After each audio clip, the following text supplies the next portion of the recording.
레스터 패커의 네트워크 항산화제, 비타민C 항노화의 비밀, 하병근 박사의 이어서 낭독해 보겠습니다. 인체 내에 항산화제를 네트워크로 파악하는 사람들이 있었고, 그 중에서도 내가 제시한 항산화 오행 네트워크의 5가지 구성 요소들을 항산화 네트워크라 이름 붙여 중요성을 강조한 사람이 있었다는 사실을 알게 되었다. 바로 레스터 패커였다. 그 역시 하병근 의학론에서 제시하는 5가지 항산화 물질, 즉 비타민C, 글루타치온, 비타민 E, 코큐텐, 리포산이 네트워크를 이루며 인체 내에서 협력하고 있다고 주장했다. 나는 그의 이러한 주장이 의학의 중심부로 전해지지 않았다는 사실이 의아했다. 항산화 학계의 대가라는 그의 위치라면 의학으로 들어가고도 남아야 할 위력을 가진 네트워크 논리인데 어쩐 일인지 의학으로 들어서지 못한 채 겉돌고 있었다. 내가 주장하는 바를 먼저 이론화한 사람이 있었다는 사실을 발견했다는 생각에 처음에는 무척 놀랐다. 그러니까 자기가 정리를 해보고 나니까 미리 정리한 사람들이 있구나 하는 것에 놀랐다. 그것이 왜 지금 이렇게 세상에 알려지지 않느냐, 이런 의아심에 놀랐다. 그러나 그가 펼치는 논리의 이면을 살펴보면서 그가 이 네트워크의 껍데기만을 감지했을 뿐 내면을 들여다보지는 못하고 있다고 결론을 내렸다. 그러니까 아직도 깊은 핵심을 못 잡았다, 이 말이네요. 총론만 같을 뿐 강론에서는 커다란 차이가 있었다.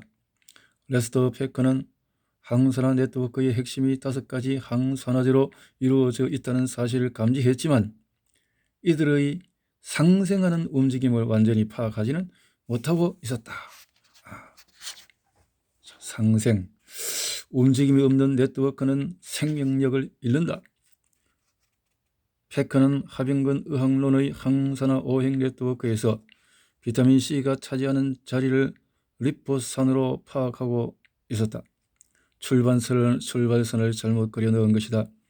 글루타치온에 대한 이해도 부족했다. 그는 항산화 네트워크 내에서 가장 큰 시너지가 일어나는 비타민C와 글루타치온의 연결을 설명하지 못했고, 이로 인해 글루타치온의 전구 물질인 NAC가 들어설 자리도 찾지 못했다. 시험관 속에서 나타나는 리포산의 위용에 매료되어 인체 내에서 리포산과 비타민C가 어떤 모습을 보이는지 제대로 파악하지 못했다. 이런 상태로 첫 단추를 리포산으로 채웠고 이 오류로 인해 네트워크가 흐름을 잃어버렸다. 리포산은 시험관 속에서 강력한 항산화제로 나타난다. 그러나 인체 내로 들어서면 당뇨병 환자들의 예에서처럼 혈당 조절이라는 인체 내 대사 조절 작용이 항산화제로서의 작용을 넘어선다. 레스터 패커의 네트워크 항산화제 논리는 리포산의 대사 조절 물질로서의 인체 내의 적용을 염두에 두지 않은 시험관 속 논리에 머무르고 있는 셈이다. 비타민C가 들어서야 할 자리에 리포산을 배치하는 오류를 범했고 각각의 네트워크 항산화제들이 가지는 대사 조절 물질로서의 역할을 간과한 채 논리를 만들었다. 그런 이유로 시험관에서와 달리 몸에서는 제대로 작동하지 않은 것이다. 첫 단추를 잘못 깨면서 입기 거북한 옷이 되어버렸다. 그에 비해 하병근 의학론에서 주장하는 항산화 오행 네트워크는 시험관이 아닌 인체 내에서 상극, 복성이 역동적으로 일어나는 새로운 개념의 항산화 네트워크다. 레스터 패커의 논리와 달리 인체에서 실제로 작동하는 논리이다. 대단한 발견을 했다라는 것이고, 인디애나 교수 취임 당시에 강의 때 수많은 교수들의 박수 갈채를 받았던 그 참 내용들이 이런 것이었다라는 것을 다시 한번 생각하게 합니다. 닥터하 칵테일 요법으로 건강을 찾는다. 인체 내에 존재하는 항산화제들은 모두 존재의 이유가 있다. 이 항산화제들이 각각의 자리에서 원활하게 활동하기 위해서는 항산화 네트워크 시스템이 쉼없이 돌아가며 제 역할을 해주어야 한다. 이처럼 인체 내 항산화 체계의 밑바탕이 되는 것이 항산화 오행 네트워크 시스템이다. 닥터하 칵테일은 인체 내의 항산화 시스템의 핵심이 되는 이 항산화 오행 네트워크를 보충해주는 항산화제들의 조합으로 이루어져 있다. 인체 내의 항산화 오행 네트워크는 비타민C, 글루타치온, 비타민 E, 코큐틴, 리포산으로 이루어진다. 닥터하 칵테일은 이 중에서 경구 투여로는 체내 흡수가 제대로 되지 않는 글루타치온을 NAC로 대체하여 NAC가 인체 내에서 글루타치온의 재생을 돕고 신생을 촉진하도록 하였다. 따라서 닥터하 칵테일의 기본 물질은 비타민 C, NAC, 비타민 E, 코큐텐, 리포산으로 이루어지게 된다. 항산화 오행 네트워크의 중심에 비타민 C가 있다. 비타민 C는 고유한 항산화제로서의 작용과 대사 조절 물질로서의 작용, 항산화 오행 네트워크 내의 다른 4가지 항산화제들을 재생하는 능력과 네트워크 순환을 통해 이들을 상생으로 이끌 수 있는 능력을 함께 가지고 있다. 하나의 물질이지만 인체 내 수많은 항산화 반응과 대사 과정들에 연결되며 다양한 효과를 나타내는 물질이 바로 비타민 C이다. 메가도스 비타민 C 요법으로 여러 가지 질환들을 예방하고 치료할 수 있다. 그 근거는 항산화 오행 네트워크의 중심에 위치하여 여러 가지 항산화 작용과 대사 조절 작용에 참여하고 있는 모습으로부터 나온다. 메가도스 비타민 C 요법은 체내에 충분한 양의 비타민 C를 공급하여 항산화 작용과 대사 물질 조절로서의 작용, 항산화 오행 네트워크를 움직이는 동력으로 작용하게 하는 치료법이다. 그러니까 이것이 비타민 C가 들어감으로써 다른 영양소들이 활성화될 수 있다라는 그 글을 이 초판이 2012년도에 되어졌다면 곤도마 코토 선생이 이 책을 볼 수 있는 기회가 없었겠네. 제대로 보았으면 곤도마 코토 선생이 그 자연치유에 대해서 그렇게 너무 단순하게 부정적인 이야기를 안 했을 것 같은 생각이 듭니다. 닥터하 칵테일 요법의 중심에도 비타민 C가 있다. 닥터하 칵테일 요법은 항산화 칵테일을 이용해서 환자의 질병을 치료하고 예방하는 항산화 요법이며 그 출발점은 비타민 C 메가도스 요법이다. 항산화 오행 네트워크는 비타민 C를 중심적으로 4가지 항산화제가 인체 내에서 서로 상생하는 모습이라 할 수 있다. 닥터하 칵테일 요법은 개개인의 비타민 C 메가도스 요법에 대한 반응과 질병 및 건강 상태에 따라 항산화제들을 적절히 조합하여 투여하는 방법이다. 이를 통해 항산화 오행 네트워크가 원활하게 돌아가도록 만들어 건강을 찾을 수 있도록 만들어주는 치료법이 바로 닥터하 칵테일 요법이다. 호흡기 질환을 앓는 사람들에게는 메가도스 비타민 C 요법과 함께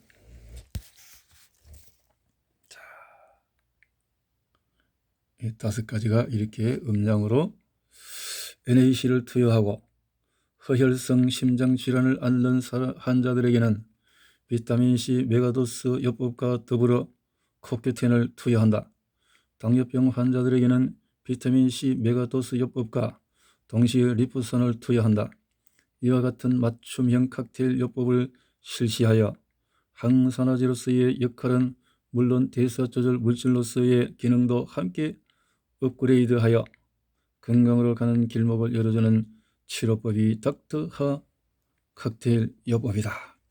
이와 더불어 비타민 D와 셀레늄을 적절하게 투여하면 인체 내 면역, 항암, 항노화의 모든 과정을 관장하는 기본적인 칵테일 요법이 된다. 비타민C가 인체를 젊고 건강하게 만드는 항노화 물질로 작용하는 비밀, 역시 인체 내 항산화 체계의 중심에 위치하여 여러가지 항산화제들의 재생과 상생을 돕는 모습에서 해답을 찾을 수가 있다. 이렇게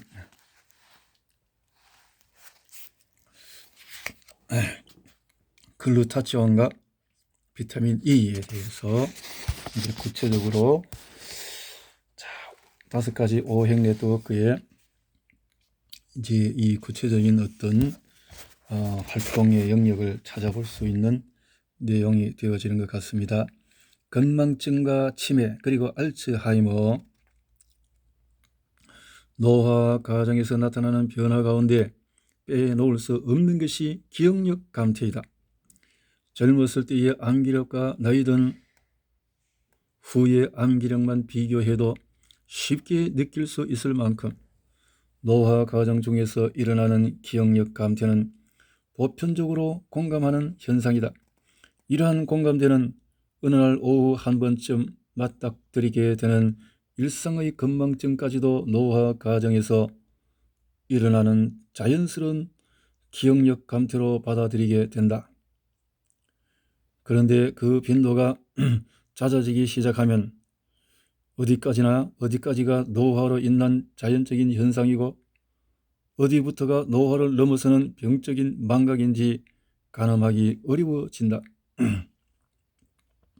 건망증과 치매는 어떻게 구분할 수 있을까? 뇌를 한번 살펴보자. 인간의 뇌세포는 탄생하면서부터 냉혹한 생존 경쟁을 한다. 신경세포들은 출생과 함께 소멸하는 법을 배운다고 해도 과언이 아닐 만큼 풍부하게 만들어졌다가 냉혹한 적자 생존의 과정을 거치며 소수만 살아남아 폭풍 성장을 한다. 신경세포들은 태어나면서부터 자신이 지향하는 목적지를 향해 달리기 시작하는데 거기서 이긴 세포만이 살아남고 함께 달려간 나머지 세포들은 소멸한다. 아기들이 태어나 목을 가누고 부모의 얼굴을 보며 웃기 시작할 때 이것저것 물건들을 잡기 시작하고 짚고 일어서서 걷기 시작할 때 뇌 속에서는 신경세포들의 다양한 연결이 이루어져 간다. 목, 팔, 다리와 연결된 신경세포가 왕노릇을 하기 시작하고 연결되지 않은 세포들에 대한 숙청이 시작된다. 아이들이 성장하는 과정은 뇌 속 신경세포들이 태어날 때보다 많아지고 커가는 과정이 아니라 적자 세포만이 살아남고 나머지 세포들은 사라져가는 축소지향의 성장 과정이다. 신경세포들의 성장 과정을 숫자로만 들여다본다면 축소지향이라고 할 수 있다. 하지만 그 내용을 들여다보면 이야기가 좀 다르다. 적자 생존의 과정을 거치며 살아남은 왕은 새를 불린다. 가지를 뻗으며 점차 커지기 시작해서 자기가 다다르고자 하는 곳의 직렬로 연결되기도 하고 이후 세포들과 다양한 형태의 병렬 연결도 만들어내며 성장을 지속한다. 마치 나무의 가지와 뿌리가 무성하게 뻗어나가는 것과도 같다. 기억력을 예로 들어보자. 아이들이 머리를 쓰고 학습을 시작하면 기억을 담당하는 신경세포들이 자극을 받게 된다. 자극으로 인해서 신경세포들 간의 소통이 이루어지고 직렬, 병렬의 연결이 일어나거나 기존의 연결이 더욱 강화된다. 몸을 만들기 위해 웨이트 트레이닝이 필요하듯이 성장기 아이들의 머리를 좋게 하려면 뇌도 지적 웨이트 트레이닝을 해야 한다. 적절한 지적 자극을 통한 신경세포의 웨이트 트레이닝이다. 웨이트 트레이닝으로 식스팩이 만들어지듯 지속적인 지적 자극으로 뇌 속에도 식스팩이 생긴다. 노화는 청소년기에 만들어둔 뇌의 식스팩이 사라져가는 현상이라고 이해할 수 있다. 정상생활을 하고 있지만 윗몸을 벗어적힐 만큼의 화려함은 사라진 중년의 몸, 식스팩이 사라진 뇌도 그런 모습이다. 뇌의 노화는 신경세포의 직렬, 병렬 연결이 하나둘 꺼져가며 신경세포의 기능이 위축되고 망이 쏟아져가는 과정이다. 기억세포들의 직렬, 병렬 연결이 약해지며 기억력이 예전 같지 않음을 느끼게 되고 예전 기억이 가물가물해지는 당혹감을 느끼기도 한다. 건망증이라고 표현되는 순간의 망각, 그 망각이 치매가 아닌지 고민하기 시작하는 노화의 단계에는 젊은 시절 만들어진 신경세포들의 다양한 직렬, 병렬 연결에 녹이 슬면서 기억력 감퇴를 만나게 된다. 이러한 뇌세포의 퇴화의 가속이 붙어 병적인 모습으로 나타나면 치매나 알츠하이머가 된다. 뇌를 컴퓨터와 비교해보면 기억력, 건망증, 치매, 알츠하이머를 쉽게 이해할 수가 있다. 뇌에서 기억을 담당하는 부분을 컴퓨터에서 기억을 담당하고 있는 부분과 비교해보면 재미가 있다. 뇌에서는 해마와 대뇌 피질이 기억을 담당하고 컴퓨터에서는 램과 하드디스크가 기억을 담당한다. 뇌에서 단기 기억을 담당하고 있는 부분은 해마다 조금 전에 들었던 전화번호를 기억하거나 오늘 아침에 무엇을 먹었는지 기억을 하거나 내가 지금 가는 곳이 어디인지를 떠올리는 것과 같은 단기 기억을 담당하는 곳이 해마다. 바로 이 해마가 컴퓨터에서는 램이다. 컴퓨터 앞에서 하는 문서 작업이나 그래픽 작업으로 예를 들어보자. 이러한 작업의 결과물은 저장 버튼을 누르기 전까지 컴퓨터의 램에 기억이 된다.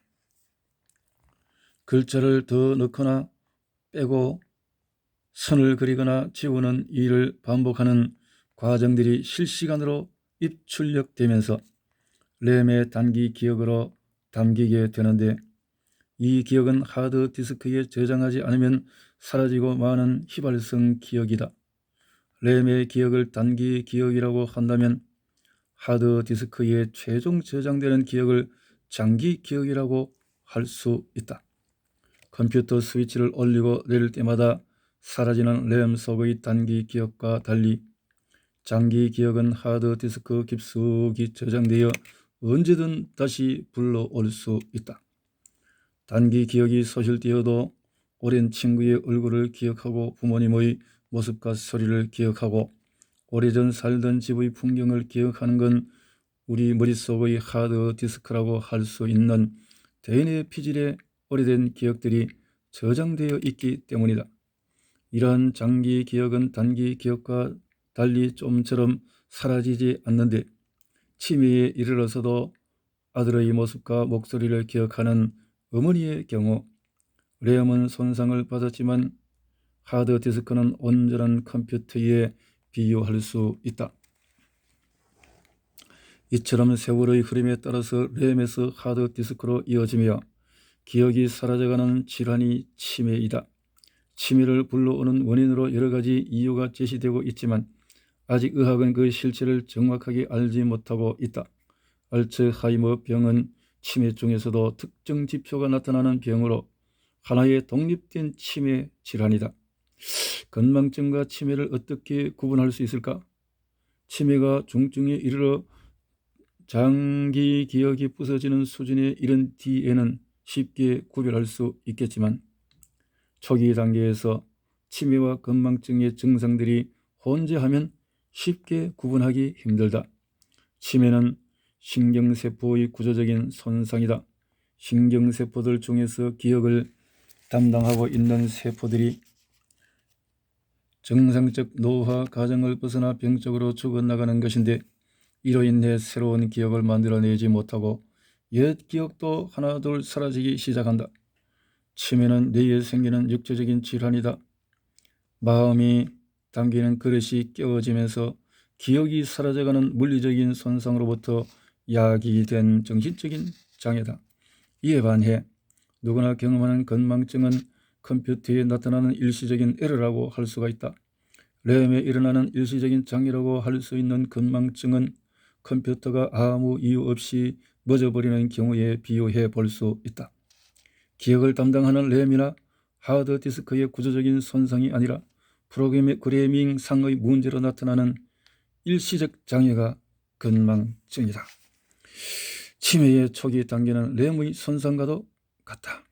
건망증처럼 보이다가 단기 기억이 사라지고 어제 일을 기억하지 못하고 오늘의 일을 내일로 저장하지 못하게 된다. 램에서 하던 작업을 하드디스크에 저장할 수 없게 되면서 오늘 일을 내일로 저장할 수 없게 되는 것인데 초기 단계의 치매는 램에 이상은 있지만 하드디스크는 온전한 상태라 옛 기억은 여전하다. 추억은 살아있고 식구들도 알아보고 집도 찾아오고 옛 일을 떠올리며 대화를 할 수도 있다. 치매가 진행되어 램에 이어서 하드디스크까지 파괴되기 시작하면 추억 이곳저곳이 잘려나간다. 그렇게 잘려나가는 기억들 속에 추억이 사라지고 아들의 이름이 사라지고 딸의 얼굴이 사라진다. 노화를 벗어난 병적인 노화가 뇌의 기억 중추에서 일어나서 기억세포가 사라져가는 것, 치매는 그렇게 정의할 수가 있다. 알츠하이머 병은 치매 중에서도 뇌 속에 아밀로이드라는 독성 변형 단백이 나타나는 치매들을 모아 이름을 붙인 질병이다. 미국 대통령이었던 로널드 레이건이 생전에 자신이 알츠하이머 병에 걸렸다는 사실을 미국인들에게 고하면서 커다란 관심을 불러일으켰던 질병이기도 하다. 알츠하이머 병은 거대 제약사들이 신약 개발을 위해서 달려들어 수십 년 연구를 해오고 있지만 치료제 개발이 요원하다. 이제 화학적인 요법으로는 안 된다는 거죠. 기본적으로 세포를 건강하게 하고 미토콘드리아라든가 우리 인체의 전체적인 깨끗함과 치유가 되어지면서 에너지의 활동을 통해서 되어지는 것이지 이 약으로 되는 것이 아니다 이 말인데요. 레이건은 미국인들에게 고하는 성명서에서 나는 이제 내 인생의 석양으로 가는 긴 여행을 시작합니다 라고 이야기했다. 그의 말처럼 이후에 지속적으로 기억력을 소실해가는 모습을 보이다가 세상을 떠났다. 막아설 약이 없고 거대 제약사에서 만들어낸 약도 치료제라고 하기에는 궁색하다. 왜 이렇게 되었을까? 자연을 떠난 의학의 신물질로의 일방통행, 거기서부터 이 모든 문제가 출발한다. 그동안 자연물이 치매를 비롯한 중추신경계 질환에 유용한 치료제가 될 수 있다는 주장이 줄기차게 제기되었지만 의학은 이를 받아들이지 않았다. 자연물이 거대 제약사에 의해 만들어진 약에 대한 정의와 요구 조건을 만족시키지 못하면서 치매 치료약 개발이 사실상 단절되었고 그러는 동안 치매가 인생의 석양으로 가는 여행길을 황폐화시켰다. 치매의 치료는 항산화 네트워크의 안정적인 구축으로부터 시작해야 한다. 뇌세포에 지속적으로 일어나는 산화 손상으로부터 야기되는 염증 반응으로 인해 일어나는 기억세포의 손상이 치매에 이르는 길이 될 수 있다는 사실이 이미 알려져 있다. 이런 마당에 우리가 가지고 있는 항산화제들을 마다할 이유가 없다. 알츠하이머 병을 포함한 여러 치매 질환을 치료하기 위해 가장 먼저 해야 할 일은 뇌세포에 일어나는 지속적인 산화 손상을 바로 잡는 일이다. 뇌세포 손상을 가져올 수 있는 산화 손상을 바로잡는 데 필요한 것이 항산화 네트워크다.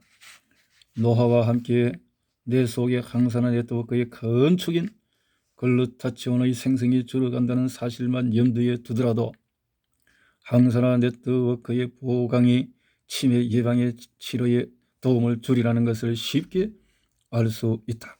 그렇게 해서 신경세포의 손상을 막고 상처난 신경세포들도 치료해서 기억력을 회복해야 한다. 치매와 알츠하이머 병에 비타민 C, 비타민 E, 글루타치온이 유용하게 사용될 수 있다고 이야기하는 보고서들이 늘고 있다. 이제 치매와 알츠하이머 병에 대한 치료제도 자연에서 찾아야 할 날이 다가오고 있다.